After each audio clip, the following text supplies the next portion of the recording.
Senator Durbin. Madam Chairman, I thank you personally, as well as Senator Capito and Senator Baldwin, on the NIH funding. I know that was not an easy assignment to recover those funds. I'd like a point of clarification before I offer an amendment. Perhaps Senator Capito can respond. Is the net result of all the things described by Senator Baldwin and yourself that we actually will increase NIH research funding for the next fiscal year? Yes, by $400 million. Thank you. I do want to offer an amendment, Madam Chair, and I ask my staff to please distribute it. The senator is recognized. I don't have to tell this gathering the importance of medical research to all of us and the critical reputation of the United States as a leader in medical research around the world. There are many projects that have been arbitrarily frozen or terminated during this calendar year. Billions of dollars in research grants have been halted. Patients and researchers have no idea why. Northwestern University in Chicago conducts the largest volume of NIH-funded research in Illinois, but for 4 months they have not received a penny for their NIH-approved grants. 900 NIH awards to Northwestern have been frozen or terminated, halting $160 million in research to date, including clinical trials.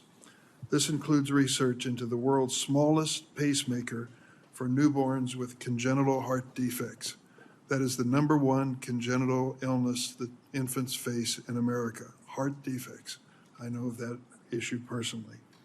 I can tell you, after your new baby gets that diagnosis, you pray that research is underway. This could happen to any one of your states or research centers. It could hurt any of your families. The University of Alabama, I'm sorry that Senator Britt is not here, but the University of Alabama, Birmingham has had 28 awards canceled or frozen this year, totaling $23 million. I was happy to see Senator Britt send a letter to OMB Director Vaught last week urging the timely release of NIH funds. It was signed by 13 other Republican senators, including the full committee and subcommittee chairs and 5 more Republicans on this committee. How did the OMB respond? On Tuesday, it blocked NIH from awarding grants. That was the reaction of that agency to senators from their own party. It negates what we are doing to find cures for cancer, Alzheimer's, and ALS if we know that down the street they will be frozen. While a federal judge appointed by President Reagan halted some cuts last week, the Trump administration petitioned the Supreme Court to allow them to go through. They are all so desperate to cancel cancer research, they are seeking an emergency appeal in the courts. My amendment would reinstate all grants and awards since January 20th and requires timely disbursement of the awards, except in the case of financial mismanagement. We're going to be eyes wide open. We don't want any grants or awards if there's any question about the integrity or ethics of this research that's going on. It's time to put an end to this chaos. Let me just close by saying this is not a partisan issue. We have thousands, 5,000 grants across the United States that are now in jeopardy because of some decision by this administration to fund some, not fund others, fund some quickly, not fund others. It's almost impossible to follow. When I go through the list of affected senators who are gathered here today, Senator Hyde Smith, University of Mississippi, hospital and university. 5 awards have been canceled or frozen, totaling $1.3 million, including a grant to a researcher developing a novel approach for treating glioblastoma, brain cancer. Do we know this one? You bet we do. Think of Senator Kennedy and Senator McCain.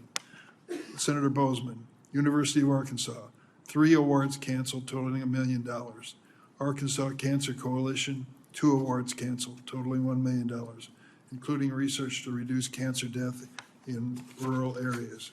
Senator Kennedy, I'm sorry he's not here. LSU has grants and awards totaling $2.4 million, including research to address lung cancer. Senator Moran, you're here. University of Kansas, hospital in Lawrence, 3 canceled or frozen grants totaling $2.5 million, including research on using big data to advance research into women's health. Senator Collins, Maine Health, 2 awards canceled or frozen totaling $323,000, including research to focus on rural health needs. And Mount Desert Island Biological Lab has won $5 million award frozen. My amendment says we should fund these programs that have been waiting and waiting and waiting on a timely basis. Important is the research, but even more important, I think, are the researchers who have to believe that we care for them enough to fund these programs finally, after waiting weeks and days, months for this to happen. So I offer this amendment. I offer it in a bipartisan spirit. We're all in this together.